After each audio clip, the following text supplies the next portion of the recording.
বর্তমান আধুনিক দুনিয়ায় আমরা হয়তো খুব ভালোভাবেই জীবনযাপন করছি, কিন্তু আমরা কি জানি এই পৃথিবীতে এমন একটি দেশ রয়েছে যেই দেশের মানুষ একেবারে দারিদ্র্য সীমার নিচে অবস্থান করছে এবং এখানকার বেশ কিছু অঞ্চলের মানুষ ঠিকঠাক 3 বেলা খেতেও পায় না, যার কারণে এখানে পুষ্টিহীনতায় ছোট ছোট বাচ্চা মারা যাওয়া খুব স্বাভাবিক একটা ব্যাপার হয়ে দাঁড়িয়েছে। এখানে এমন কোনো পরিবার নেই যেই পরিবারে পুষ্টিহীনতার কারণে ছোট বাচ্চা মারা যায়নি। হ্যাঁ বন্ধুরা, আমি সাউথ সুদান বা দক্ষিণ সুদানের কথাই বলছি। এই ভিডিওটির মাধ্যমে আমরা আপনাদের জানাবো এই দেশের মানুষ কেন এত গরিব, এই দেশের মানুষ তাদের জীবন কিভাবে টিকে রেখেছে, তাদের আয়ের উৎস কি এবং তাদের জীবনের ভালো মন্দ সবকিছু নিয়ে আলোচনা করব এই ভিডিওতে। তো চলুন আর কথা না বাড়িয়ে শুরু করি মূল ভিডিও।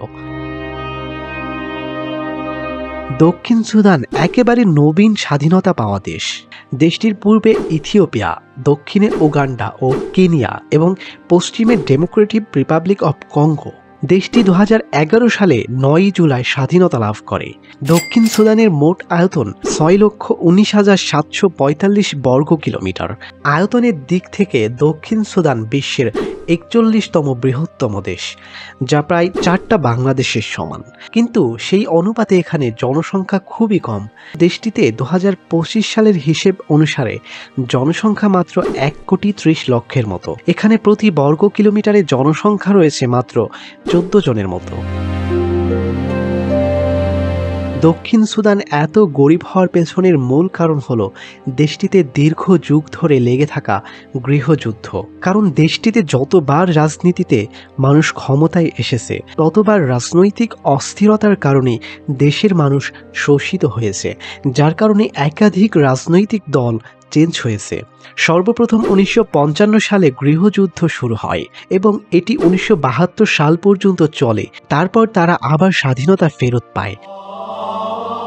1983 সালে সুদানের সরকার স্বায়ত্তশাসন বাতিল করে এবং তাদের উপর শরিয়া আইন চাপিয়ে দেয়। তাই তখন আবার গৃহযুদ্ধ শুরু হয়। এটি শেষ হয় 2005 সালে, অর্থাৎ এই গৃহযুদ্ধ চলে 22 বছর। তারপর এটি 2011 সালে গণভোটের মাধ্যমে স্বাধীনতা অর্জন করে। আবার 2013 সালে রাজনৈতিক দলের দুই পক্ষের ক্ষমতা নিয়ে গৃহযুদ্ধ শুরু হয় এবং এটি চলে 2018 সাল পর্যন্ত। এই যুদ্ধে 4 লক্ষেরও বেশি মানুষ নিহত হয় এবং 40 লাখেরও বেশি মানুষ ঘরবাড়ি ছেড়ে অন্য দেশে চলে গিয়েছিল। দেশগুলো হলো উগান্ডা, ইথিওপিয়া এবং কেনিয়ার মতো দেশগুলোতে শরণার্থী হিসেবে তখন তারা আশ্রয় নিয়েছিল। তখন দেশের অর্থনীতি অবস্থা ধ্বংস হয়ে যায় এবং শুরু হয় দুর্ভিক্ষ। এরপর 2018 সালে গৃহযুদ্ধের অবসান ঘটে। এত কিছুর পরেও দেশের মানুষ আবার নতুনভাবে শুরু করেছে এবং নতুন স্বপ্ন নিয়ে তারা দিন বদলের চেষ্টায় রয়েছে, যাতে তাদের এই সব সমস্যাগুলো আর পুনরায় না আসে।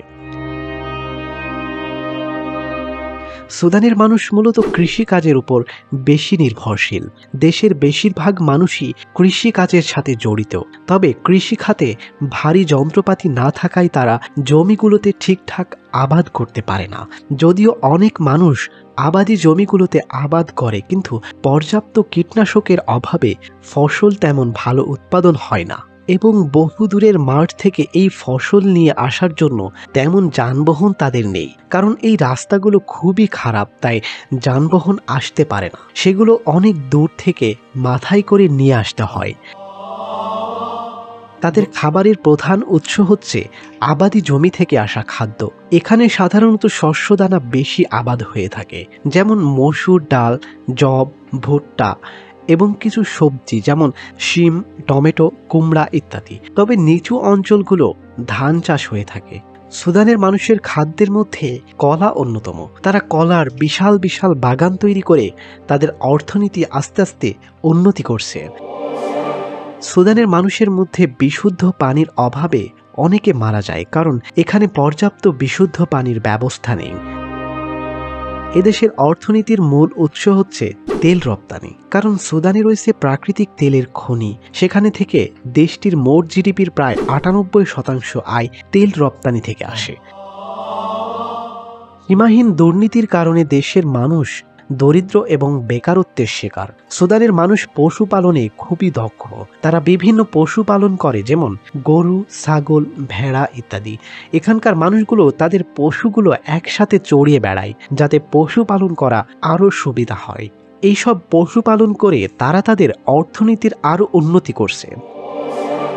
এবার আসুন জেনে নেই সুদানের মানুষের ধর্ম সম্পর্কে। এখানকার মানুষের মধ্যে রয়েছে খ্রিস্টান ধর্মের মানুষ ৬২% এবং ৩৩% মানুষ তাদের স্থানীয় আদিবাসী ধর্ম পালন করে এবং ৫% মানুষ রয়েছে মুসলিম ধর্মের অনুসারী। দক্ষিণ সুদানে সাধারণত ৬০টিরও বেশি ভাষা ব্যবহৃত হয়, তবে এখানকার সরকারি ভাষা হচ্ছে ইংরেজি। এদেশের বেশিরভাগ মানুষ ইংরেজিতেই কথা বলে। এছাড়াও ডিনকা, নুয়ের, শিল্লুক, জামদে এই ভাষাতেও প্রচুর মানুষ কথা বলে থাকে। এদেশের গ্রামাঞ্চলগুলোতে স্বাস্থ্য খাতের অবস্থা খুবই ভঙ্গুর, ফলে প্রতি বছর চিকিৎসার অভাবে অনেক মানুষ মারা যায়। বাচ্চাদের ক্ষেত্রে সবচেয়ে বেশি জটিলতা দেখা যায়, কারণ এখানকার বাচ্চাদের প্রচুর পরিমাণে অসুখ বিসুখ হয়ে থাকে। এই অঞ্চলের প্রায় ৭০% মানুষ পুষ্টিহীনতায় ভোগে। পর্যাপ্ত পুষ্টির অভাবে অনেক বাচ্চা মারা যায়, যা পুরো পৃথিবীর ভেতরে সবচেয়ে বেশি। সুদানে দীর্ঘকাল ধরে গৃহযুদ্ধের কারণে শিক্ষা খাত খুবই দুর্বল হয়ে পড়েছে, তাই বাচ্চারা পড়ালেখার প্রতি অমনোযোগী। দেশের শিক্ষা ব্যবস্থা উন্নতির জন্য পর্যাপ্ত শিক্ষক ও স্কুল কলেজ নেই, তবে দেশটির রাজধানীতে রয়েছে জুবা বিশ্ববিদ্যালয়। সেখানে পড়ালেখার মান অনেক ভালো। গ্রাম অঞ্চলে পর্যাপ্ত স্কুল কলেজ না থাকায় শিক্ষা খাত খুবই ভঙ্গুর হয়ে গেছে। দক্ষিণ সুদানে নিয়মিত বন্যা ও খরা দেখা যায়, তাই এখানে খাদ্য উৎপাদন তখন ব্যাহত হয়ে থাকে। এই কারণে আরও খাদ্যের সংকট দেখা দেয়।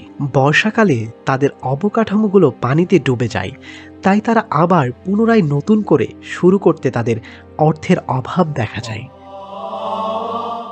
এদেশের শহর অঞ্চলের লোকজনের অবস্থা মোটামুটি অনেক ভালো থাকে, কিন্তু গ্রাম অঞ্চলের মানুষের অবস্থা ভালো নেই। তাদের খাদ্যের প্রচুর অভাব রয়েছে। শহরের সাধারণ মেয়েরা অনেক পরিশ্রমী হয়ে থাকে এবং তারা বাজারে বিভিন্ন পণ্য বিক্রি করে বা পণ্যের ব্যবসা করে আর্থিকভাবে অনেক লাভবান হচ্ছে। এবং শহরে খাদ্যের অভাব না থাকার কারণ হলো শহরগুলোতে কর্মসংস্থানের বেশি সুযোগ রয়েছে, তাই গ্রাম অঞ্চলের অনেক মানুষ তাদের ঘরবাড়ি ফেলে শহরমুখী হতে দেখা যায়। দেশটিতে এত কিছুর পরেও তারা তাদের কিছু সংস্কৃতি এখনো ধরে রেখেছে। এখানে প্রতি বছরে নির্দিষ্ট কিছু দিনে বিশেষ অনুষ্ঠান হয় এবং সেখানে তাদের অনেক আনন্দ করতে দেখা যায়। তারা গান বাজনার পাশাপাশি নাচ পর্যন্ত করে এবং তারা তাদের খুশিগুলোকে এভাবে ধরে রাখতে চায়। বন্ধুরা, বিভিন্ন দেশ সম্বন্ধে সর্বাধিক নির্ভুল তথ্য পেতে চাইলে আমাদের চ্যানেলটি সাবস্ক্রাইব করে পাশেই থাকুন। ধন্যবাদ।